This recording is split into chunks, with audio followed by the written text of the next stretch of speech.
Quem não tem Bíblia, se você perceber que a pessoa não tem, chega do lado dela para que ela possa acompanhar a leitura.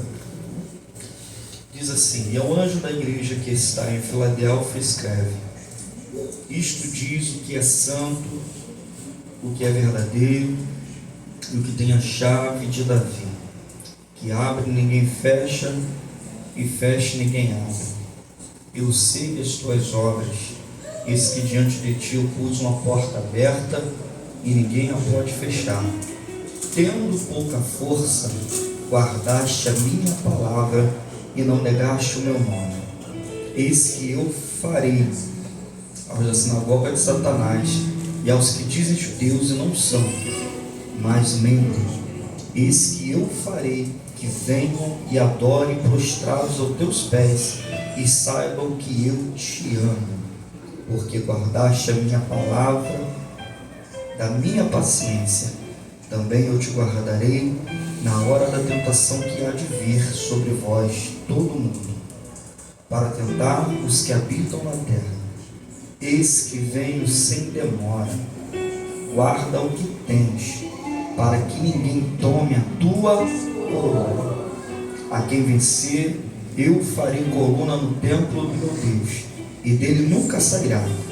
Escreverei sobre ele o nome do meu Deus e o nome da cidade do meu Deus, a nova Jerusalém que desce do céu, do meu Deus, e também do meu novo nome. Quem tem ouvidos, ouça o que o Espírito diz às igrejas. Você pode dar glória a Deus? Glória a Deus. Vamos se senta.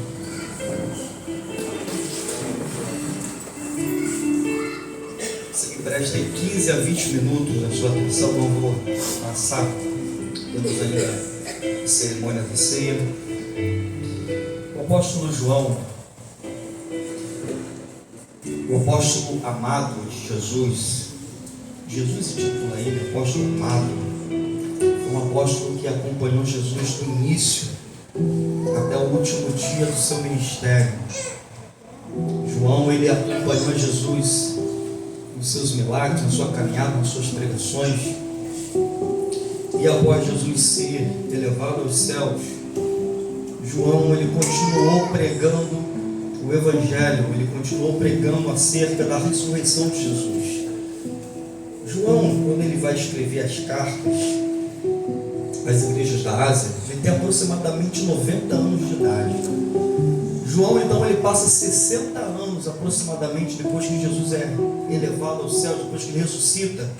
Aproximadamente 60 anos, João está pregando o Evangelho. Ele é um missionário, um evangelista nato, que não apartou da sua boca a pregação da palavra. Não sei se por isso, mas se olharmos, João, ele vai ser o discípulo que vai morrer em Éfeso, uma morte natural, diferentemente dos mártires, dos outros apóstolos. João, com 60 anos, ele está dando trabalho para Roma. Ele está incomodando por causa da pregação da palavra, por causa da verdade, por causa do Evangelho. E é isso que Jesus nos ensina. A pregação da verdade, a pregação do Evangelho não vai nos fazer ser amigos de muitas pessoas. Aliás, por você pregar a palavra, a verdade, você certamente vai afastar algumas pessoas de você. Mas isso não é importante. O importante é você continuar com a verdade de Deus nos seus lábios. Não negocie a verdade.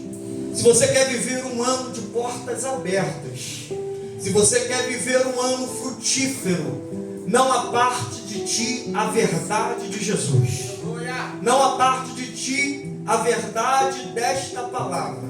Não negocie a verdade que foi confiada a você, por quaisquer motivo que seja. Prefira ficar com a verdade, ainda que as pessoas se afastem de você, ainda que você venha incomodar alguém, como foi na vida de João. Engraçado, João ele está incomodando tanto que ele é exilado dentro de uma ilha chamada Pátimo. A intenção é calar a voz do pregador. A intenção é calar a voz do evangelista. A intenção aqui é calar a pregação do evangelho. Só que a verdade, só que a pregação, só que a chamada, mesmo exilado, ela toma a vida de João. A pregação levou João a ser exilado dentro de uma ilha, a fim de calar a sua voz. Só que a gente precisa entender uma coisa, que mesmo que alguém queira calar a voz de um evangelista, mesmo que alguém queira calar a voz ou parar o ministério de quem Deus escolheu, irmão, pode até tentar exilar. O Deus da chamada não abandona quem Ele chamou. Eu vou repetir isso aqui. O Deus que fez a chamada, pastora, não abandona quem Ele chamou. O Deus que fez a chamada, Ele pode ter preparado uma mesa diante dos teus inimigos. Ele pode ter preparado uma mesa diante de alguém que Ele queria estar presente quando Ele te chamou. Mas muitos que estavam em volta quando Ele te chamou pode te abandonar no caminho, pode te decepcionar. Mas aquele que te chamou, aleluia, o Deus da chamada está do teu lado. Ele está agora dentro de uma ilha por causa da pregação da palavra. E existe até uma história, até uma narrativa, que antes de João ser jogado na ilha de Patmos, eu falo que é uma narrativa, é uma história porque não está na Bíblia. Tem até louvores que diz que João foi jogado dentro de um tacho de óleo fervendo, de azeite fervendo. Isso não está na Bíblia. É claro, se a gente for ver o contexto histórico da época, nós vamos ver que era costume de Roma fazer isso, com que eles chamavam semideuses. Só ia para a ilha de Patmos quem eles consideravam semideuses. Homens fortes, que não se entregavam à morte. Tanto é verdade que, se você for ver a história, quando eles levavam alguém para a ilha de Patmos, eles não chegavam com seus navios próximo da ilha. Eles paravam com uma distância e eles jogavam o prisioneiro no mar, para o prisioneiro ir a nado até a ilha, porque eles tinham medo. E foi isso que João passou por causa da pregação do Evangelho, por causa da pregação da palavra. Está sendo jogado em uma ilha. Eu começo a imaginar um homem que está agora por causa da pregação da palavra numa ilha. Ele poderia pensar: e agora? Valeu a pena passar por tudo? Valeu a pena ser fiel? Valeu a pena continuar pregando a verdade? Olha onde eu estou. Olha onde eu vim parar. Só que de repente João pode olhar para trás e ver água, pode olhar para um lado e ver mato. Eu não sei como que era a ilha de Patmos, eu não sei o que ele envia em volta dele, mas eu só sei de uma coisa: que enquanto João está lá naquela ilha, de repente de joelhos, se perguntando por quê, uma janela se abre no céu e uma voz fala com João.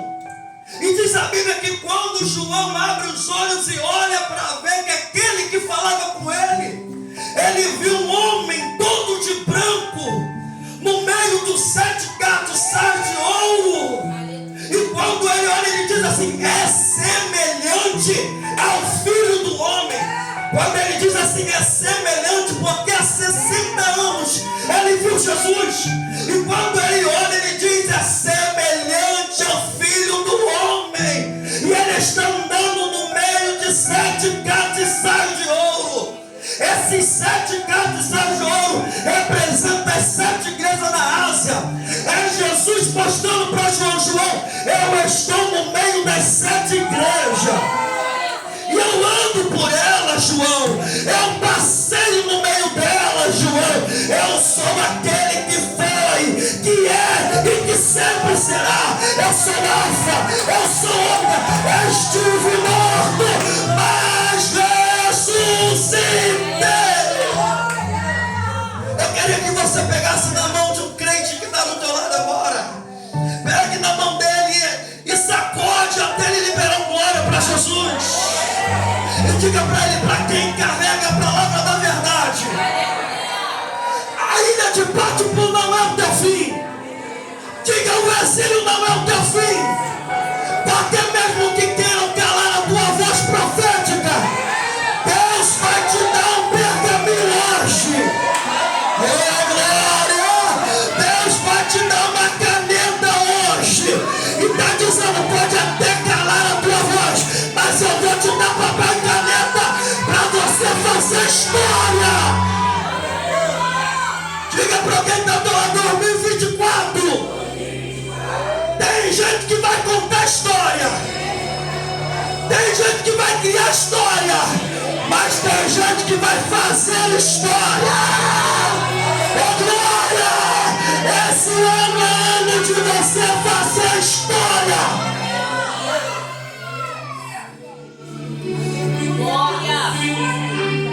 Botaram ele lá a fim de calar a voz dele.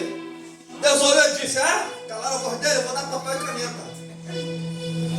Aleluia. Tanto é verdade que em 2024, há mais de 2000 anos atrás, estamos contando a história de João. Aleluia. Aleluia. Deus disse para João, vem, eu quero te mostrar as coisas que é e que há de vir. Deus começa a ditar a João algumas coisas. 7 cartas às 7 igrejas da Ásia. Nós lemos aqui a igreja que é endereçada a Filadélfia. E eu gosto do início das cartas. Ao anjo da igreja que está em Filadélfia. Existe uma tratativa com as igrejas. A revelação que João tem é de um Jesus que está no meio da igreja. O Jesus que se apresenta no meio das igrejas é o dono da igreja. E Jesus, como dono da igreja, ele conhece a igreja. Ele conhece a essência. E ele diz, eu conheço as tuas, porque ele é o dono da igreja. Só que o interessante é que quando ele começa a escrever, a ditar para João, ele está dizendo, ao anjo da igreja. Existe uma problemática em algumas igrejas a ser resolvida. Mas quando ele endereça as cartas, ele está dizendo, ao anjo da igreja. Eu não queria passar por aqui, mas é rapidinho. Por quê, presbítero? Por quê, presbítero? Porque quando Deus quer tratar de uma igreja, primeiro passa pela liderança. Aleluia. Olha para cá. Não existe justiceiro dentro da igreja. Não existe esse negócio de você saber de pecado de alguém, querer pegar a Bíblia, preparar uma palavra, pegar o microfone e jogar na cara de alguém. Coisas que você sabe. Quando Deus quer tratar da igreja, isso aqui também é um detalhe, isso aqui não é para o indivíduo, é para o coletivo. Então, em nenhum momento, em nenhuma circunstância, Deus me autoriza a passar à frente da minha liderança. Mas qualquer motivo que seja na igreja, quando Deus quer tratar da igreja, passa pela liderança.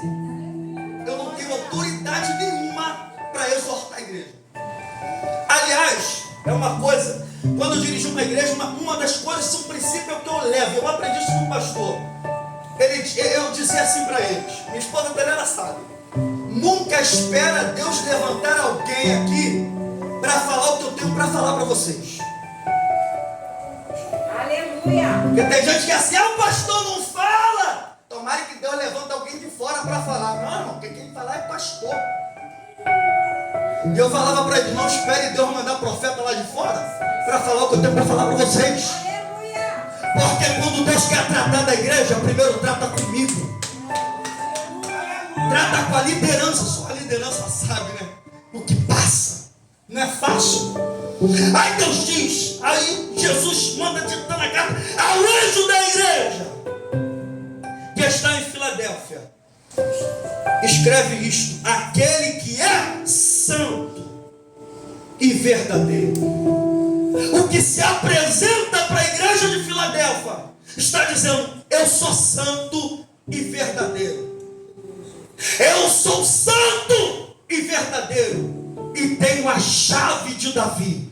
Aquele que está falando para a igreja, ele é santo, ele é verdadeiro, não tem variação na sua palavra. Quando ele fala, acontece, não existe oscilação. O que eu estou falando é verdade. Quando eu falo é verdade, isso eu falo vai acontecer. E eu tenho a chave de Davi. Ele tem o controle nas suas mãos. Ele é santo, verdadeiro e tem a chave. A chave que abre e ninguém fecha. Fecha e ninguém abre. Ele disse que ele pôs uma porta aberta para a igreja de Filadélfia. Uma porta que ninguém pode fechar. Essa porta se refere à cidade que ficava nas margens de uma rota comercial. E essa rota comercial, ela vinha do ocidente ao oriente. Então muitas pessoas passavam por essa rota. Muitas pessoas passavam por Filadélfia. Essa porta, é claro, no seu sentido literal, é uma porta da salvação. É uma porta que a igreja de Filadélfia aproveitava para a pregação da palavra. Mas não só isso. Como era uma passagem portuária, muitas riquezas passavam por aquela cidade. Muitas mercadorias passavam por aquela cidade. E Jesus está dizendo: quem abriu essa porta fui eu. Alguém deu glória lá atrás, porque entendeu essa palavra. Jesus abriu uma porta e disse: essa porta ninguém pode fechar. E sabe o que é mais interessante? É que Jesus diz para a igreja de Filadélfia: a grande verdade é que chamam você de fraca, de pequena. Hoje existe uma briga para rotular a igreja. Qual igreja está acima de qual outra? E a matemática de Deus é diferente, porque quem é menor é maior. É uma briga de quem prega melhor, quem canta melhor, que igreja é melhor, que ministério é melhor, que pastor é melhor, que cantor é melhor. Quando a gente fala de reino de Deus, olha para cá, não estou falando de denominação, estou falando de reino. No reino de Deus, o menor, ele é maior. O que quer ser servido, tem que servir. Estou falando de reino de Deus, não estou falando de Deus. Quando ele olha para a igreja de Filadélfia, ele diz: engraçado, porque dizem que você é pequena. E realmente você é, mas você é forte e resistente. Enquanto tem igreja, pastor, que está dizendo: sou rica. Igreja de Laodiceia. A igreja de Laodiceia falava assim: não temos falta de nada. Somos uma igreja abastada. Não sentimos falta de nada. Aí Deus olha para aquela igreja e diz: dizes que é rica? Não sabes tu que é uma pobre, miserável e nu? Aí diz: aconselho-te que de mim compre ouro provado pelo fogo. Compre vestes para se vestir. Compre de mim colírio para colocar nos teus olhos. Porque dizem ser alguma coisa, mas não é nada.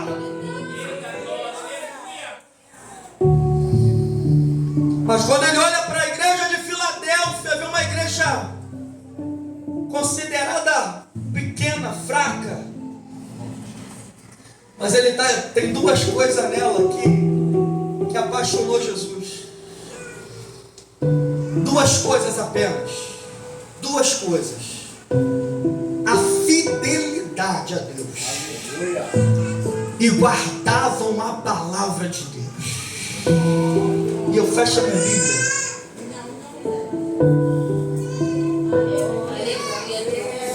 Olha para cá. No versículo 11. Olha só, versículo 11. Olha o que diz. Eis que venho sem demora. Diga para o teu irmão do lado, ele está vindo aí.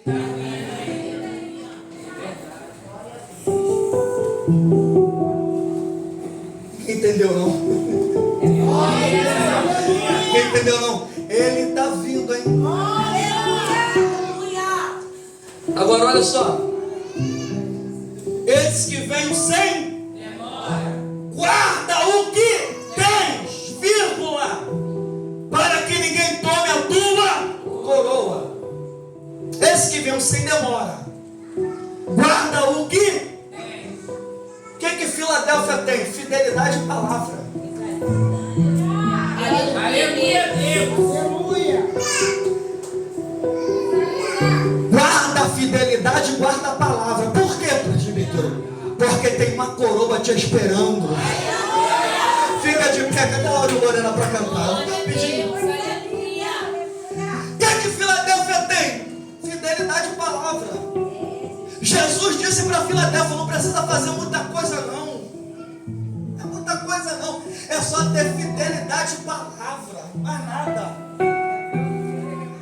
É só ter fidelidade e palavra. Mais nada. Deixa eu te fazer uma pergunta retórica. Não precisa me responder. Até falado isso hoje na escola dominical. Se por um acaso hoje o governo sancionar uma lei, banir das igrejas, das livrarias essa Bíblia, acabou. Queima os livros. Acaba. Já está lá, né? Se isso acontecer, o que tem guardado dentro de você a respeito dela?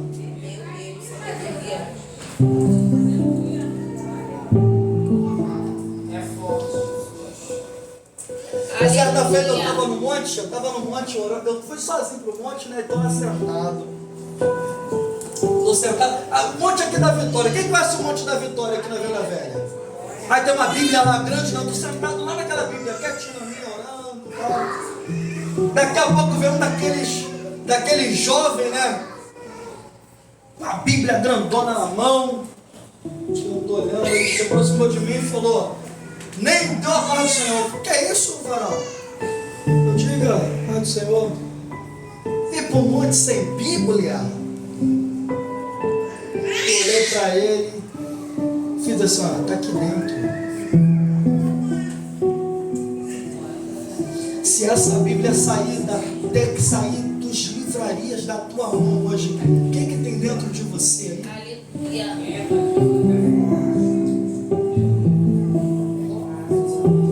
Palavra simples, não tinha nada. Só tinha fidelidade e palavra.